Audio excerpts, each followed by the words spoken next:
Grand show RTB, le show médiatique se poursuit ici au mémorial Thomas Sankara et nous allons à présent parler éducation et formation professionnelle. Nous recevons pour commencer le ministre Sostène Dingara, chargé de l'enseignement de base, de l'alphabétisation et de la promotion des langues nationales.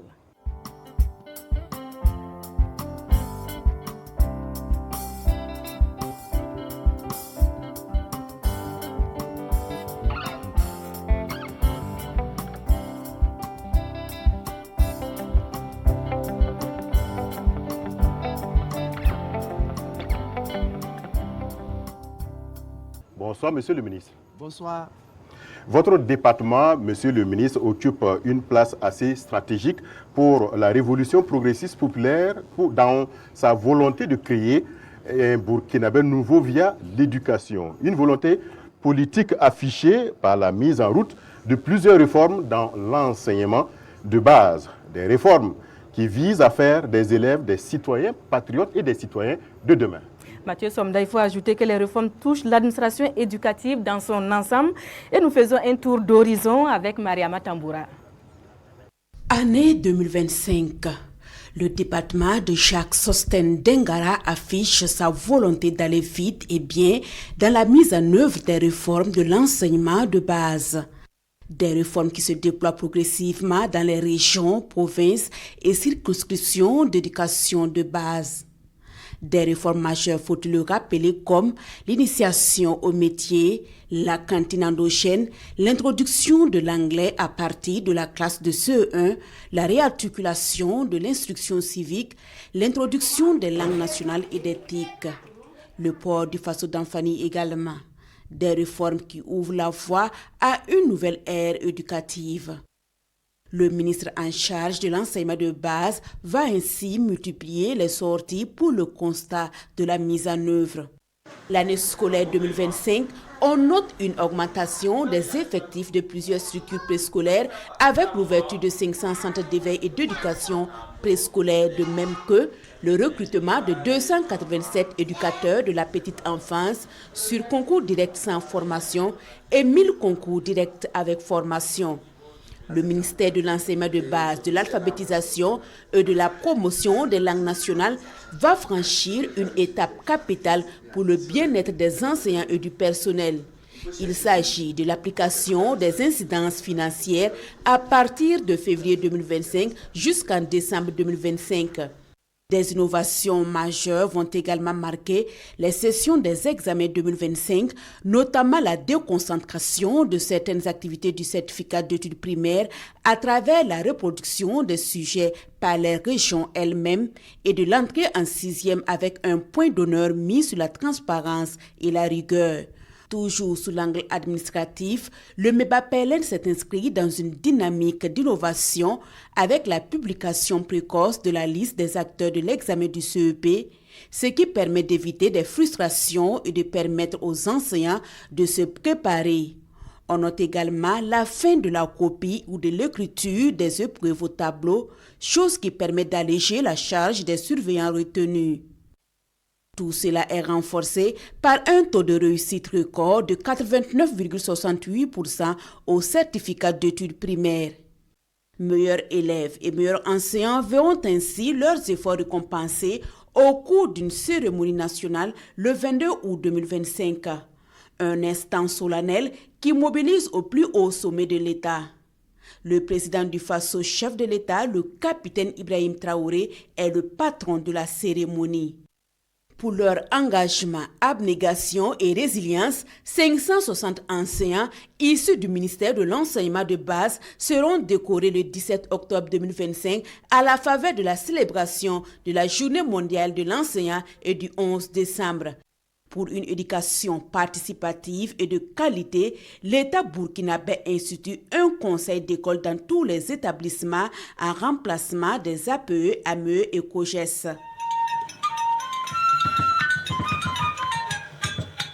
2025, la radio scolaire innove et prend le nom de Radio-Télévision Éducative, RTE, le 4 novembre 2025.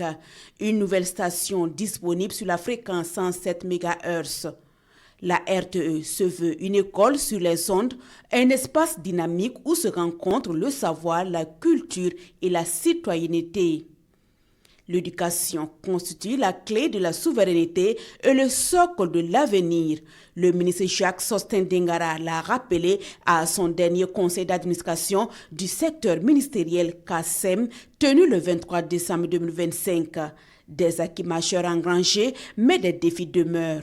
Les prochaines étapes seront donc de trouver des stratégies pour une mise en œuvre efficace des 11 chantiers majeurs du ministère de l'enseignement de base, de l'alphabétisation et de la promotion des langues nationales à l'horizon 2030. Monsieur le ministre, on a noté que dans le reportage que l'un des défis de votre département, c'est la résilience du système éducatif qui fait face à la crise sécuritaire. Qu'est-ce qui a été fait en 2025 pour rendre l'éducation accessible sur l'ensemble du territoire national? Alors, avant de répondre à votre question, permettez-moi de traduire ici toute la reconnaissance du secteur de l'éducation aux camarades capitaine Ibrahim Traoré, aux camarades Rimtalba Jean-Emmanuel Ouedraogo, chef de gouvernement, pour leur vision du secteur donc, de l'éducation, une vision souveraine, une vision patriotique qui consiste donc à faire de notre secteur le secteur qui doit refonder notre nation à travers donc les tout-petits qui sont d'ailleurs l'avenir de notre nation. Alors, revenant à votre question, vous parlez de résilience. Et qui parle de résilience parle donc d'acteurs. Et nous voulons saluer ici donc cette résilience des acteurs du secteur de l'éducation qui sont dans les niveaux les plus reculés. Parce que vous avez les écoles dans les villages et ces acteurs acceptent donc rester en première ligne dans ces villages pour pouvoir transmettre l'éducation à cette jeunesse, l'éducation à ces enfants, comme je l'ai dit, qui sont l'avenir donc de notre nation. Et nous sommes très réjouis du fait que ces acteurs acceptent véritablement jouer ce rôle. Le lundi, nous avons lancé la rentrée du deuxième trimestre à Dori, une façon d'encourager effectivement nos collègues qui sont là-bas. Lors des rencontres, le représentant des enseignants nous a rassurés. Il a seulement dit, monsieur le ministre, nous sommes là, et là où nous pouvons mettre les pieds sur n'importe quelle partie de notre pays, nous allons y aller, nous allons rester pour transmettre le savoir aux enfants, pour éclairer ces enfants.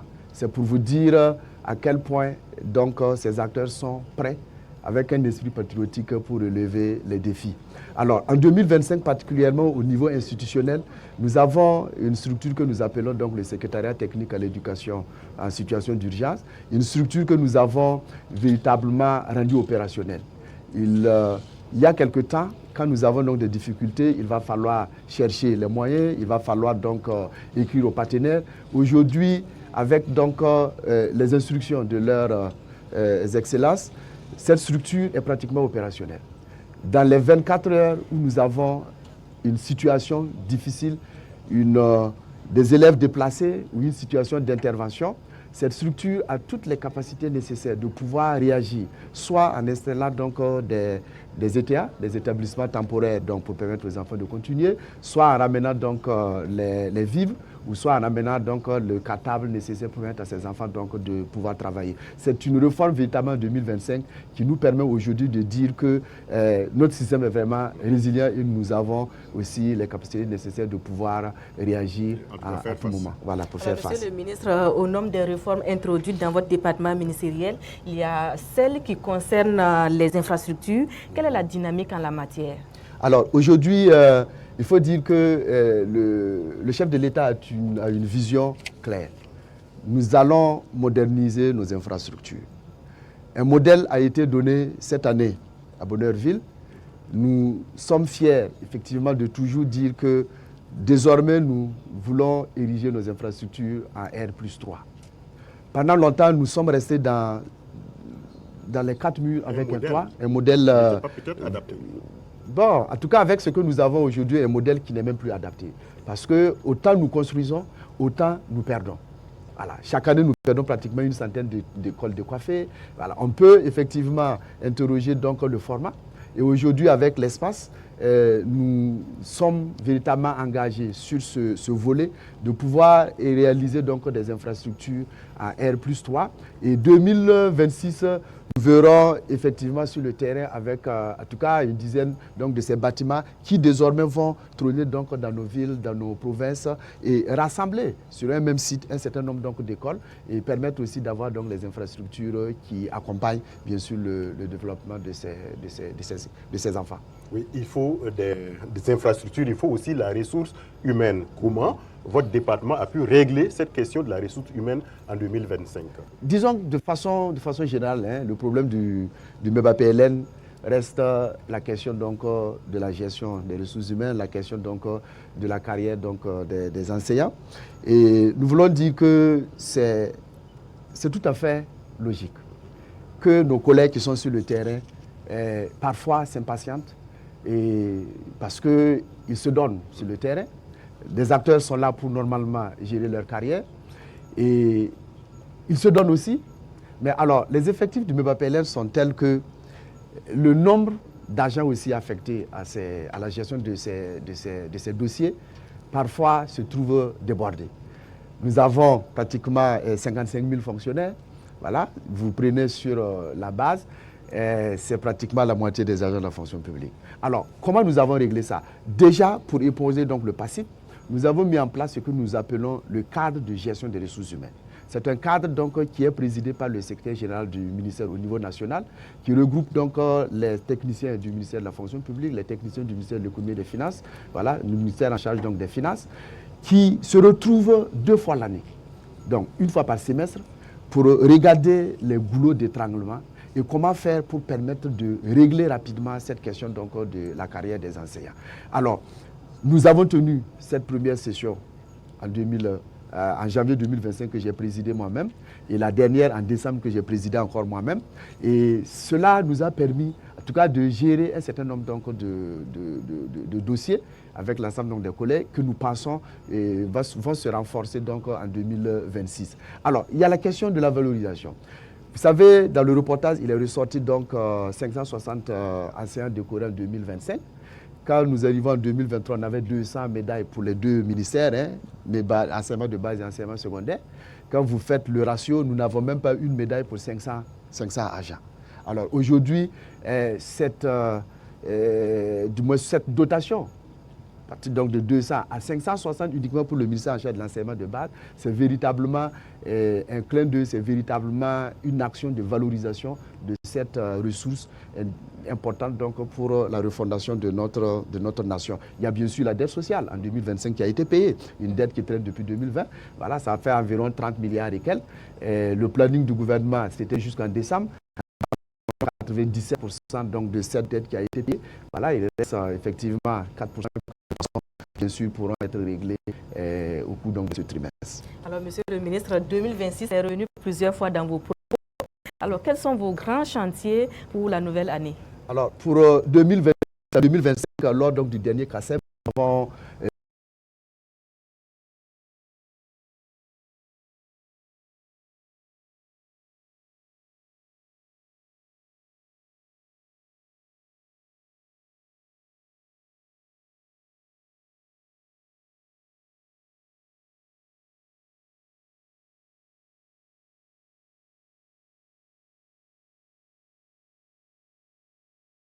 cette là rendre assez important.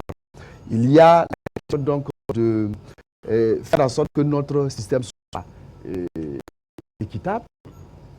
Donc, il y a d'abord faire en sorte que notre système puisse être résilient et rapide. Comment on réagit pour améliorer l'accès du dispositif. Donc, vous avez des chantiers qui s'occupent de cette question. Vous avez un grand chantier majeur sur le développement du préscolaire. Dans le reportage, c'est un complément qu'on tient quand même à souligner. Aujourd'hui, la vision du chef de l'État, c'est de faire en sorte qu'à l'horizon de tous les de 3 à 5 ans, on a accédé à l'école maternelle. Alors, le préscolaire est resté une question donc, du privé. En 2024, nous avons 260 CEP, si vous voulez, des garderies, sur tout le territoire national. sûr, sur tout le territoire national. À la rentrée 2024-25, nous en avons ouvert environ 500, presque 3 fois. Voilà. C'est déjà une volonté pour aller vers le développement donc, du préscolaire. C'est un grand chantier. Et au courant 2025, vous avez suivi aussi le gouvernement à autoriser le programme exceptionnel de 1000 éducateurs de la petite enfance pour qu'ils puissent s'occuper donc du scolaire. Et tout dernièrement, de manière mesure nouvelle, environ 300 éducateurs de la petite enfance qui disposent donc, du titre donc, de capacitation pour développer ce volet. C'est un grand chantier pour nous à partir de la prochaine, développer donc le préscolaire. Vous avez des chantiers qui se regroupent donc sur l'amélioration donc de la qualité de l'éducation. Comme nous l'avons dit, la refondation commence par les tout petits. Ce sont des enfants. Si nous voulons que dans 10 ans, dans 20 ans, nous ayons un autre type de Burkinabé, une autre pensée, d'autres acteurs qui réfléchissent autrement, c'est maintenant qu'il faut commencer. Ce sont ces tout petits que nous devons commencer à éduquer. Voilà. Donc, la qualité va se regrouper autour donc, des questions donc, de civisme, des questions donc, de patriotisme, des questions donc, de savoir en comment on fait en sorte que ces enfants puissent avoir une autre façon de concevoir l'école, comment faire en sorte que les métiers, voilà, ces enfants puissent venir à l'école avec l'intention de contribuer au développement de notre nation. Tout ça, c'est des éléments qui vont améliorer la qualité donc, de notre système éducatif. Et en fait, bien sûr, dans l'éducation non formelle, il faut faire en sorte que tous les enfants qui sont décrochés puissent naturellement être dotés donc, de compétences pratiques, voilà, pour les permettre donc, de s'insérer donc, dans la vie active. Voilà donc quelques gros chantiers, en tout cas pour 2026-2030. Des chantiers qui nécessitent la mobilisation de tous les acteurs de l'éducation. Exact. Alors, merci, monsieur le ministre, d'être passé sur le plateau du grand show de la RTB. D'accord. Alors, avant de terminer, je voudrais terminer par un dernier mot.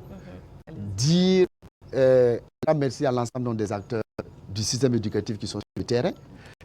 Nous sommes, bien sûr, le deuxième trimestre. C'est un trimestre important. Les souhaiter que chacun puisse encore redoubler d'efforts. Ils sont déjà sur le terrain. Ce que nous demandons à nos collègues, c'est en plus du savoir qu'ils donnent, d'enseigner avec le cœur, d'enseigner avec plus de patriotisme, donc, pour que nous puissions, chacun là où il est, jouer ce rôle qui est le nôtre, former les enfants avec donc, une éducation de qualité, une éducation patriotique. Merci. Merci.